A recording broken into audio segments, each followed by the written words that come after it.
قاسم میم، یہ کتاب روشن کی آیتیں ہیں۔ اے پیغمبر، ہم تمہیں موسیٰ اور فرعون کے کچھ حالات مومن لوگوں کے سنانے کے لیے صحیح صحیح سناتے ہیں کہ فرعون نے ملک میں سر اٹھا رکھا تھا اور وہاں کے باشندوں کو گروہ گروہ بنا رکھا تھا۔ ان میں سے ایک گروہ کو یہاں تک کمزور کر دیا تھا کہ ان کے بیٹوں کو ذبح کر ڈالتا اور ان کی لڑکیوں کو زندہ رہنے دیتا۔ بے شک وہ مفسدوں میں تھا، اور ہم چاہتے تھے کہ جو لوگ ملک میں کمزور کر دیے گئے ہیں ان پر احسان کریں اور ان کو پیشوا بنائیں اور انہیں ملک کا وارث بنائیں، اور ملک میں ان کو قدرت دیں، اور فرعون اور حامان اور ان کے لشکر کو وہ چیز دکھا دیں جس سے وہ ڈرتے تھے۔ اور ہم نے موسیٰ کی ماں کی طرف وہی بھیجی کہ اس کو دودھ پلاؤ، پھر جب تم کو اس کے بارے میں کچھ خوف پیدا ہو تو اسے دریا میں ڈال دینا، اور نہ تو خوف کرنا اور نہ رنج کرنا، ہم اس کو تمہارے پاس واپس پہنچا دیں گے اور بعد میں اسے پیغمبر بنا دیں گے۔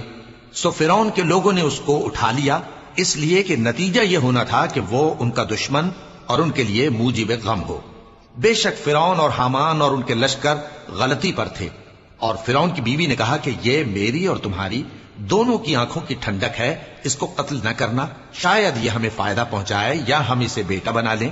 اور وہ انجام سے بے خبر تھے۔ اور موسیٰ کی ماں کا دل بے قرار ہو گیا، اگر ہم ان کے دل کو مضبوط نہ کر دیتے تو قریب تھا کہ وہ اس غم کو ظاہر کر دیتی۔ ہم چاہتے تھے کہ وہ مومنوں میں رہیں، اور والدہ موسیٰ نے اس کی بہن سے کہا کہ اس کے پیچھے پیچھے چلی جا، تو وہ اسے دور سے دیکھتی رہی، اور ان لوگوں کو کچھ خبر نہ تھی۔ اور ہم نے پہلے ہی سے اس پر دائیوں کے دودھ حرام کر دیے تھے۔ تو موسیٰ کی بہن نے کہا کہ میں تمہیں ایسے گھر والے بتاؤں کہ تمہارے لیے اس بچے کو پالیں اور اس کی خیر خواہی سے پرورش کریں۔ سو ہم نے اس طریق سے ان کو ان کی ماں کے پاس واپس پہنچا دیا تاکہ ان کی آنکھیں ٹھنڈی ہوں اور وہ غم نہ کھائیں، اور معلوم کر لیں کہ اللہ کا وعدہ سچا ہے، لیکن اکثر لوگ نہیں جانتے۔ اور جب موسیٰ جوانی کو پہنچے اور بھرپور جوان ہو گئے تو ہم نے ان کو حکمت اور علم عنایت کیا، اور ہم نیکوکاروں کو ایسا ہی بدلہ دیا کرتے ہیں۔ اور وہ ایسے وقت شہر میں داخل ہوئے کہ وہاں کے باشندے بے خبر ہو رہے تھے، تو دیکھا کہ وہاں دو شخص لڑ رہے تھے، ایک تو موسیٰ کی قوم کا ہے اور دوسرا ان کے دشمنوں میں سے۔ تو جو شخص ان کی قوم میں سے تھا اس نے دوسرے شخص کے مقابلے میں جو موسیٰ کے دشمنوں میں سے تھا مدد طلب کی، تو موسیٰ نے اس کو مکہ مارا اور اس کا کام تمام کر دیا۔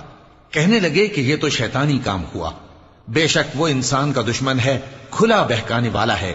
بولے کہ اے پروردگار، میں نے اپنے آپ پر ظلم کیا، سو تو مجھے بخش دے، تو اللہ نے ان کو بخش دیا، بے شک وہ بخشنے والا ہے، مہربان ہے۔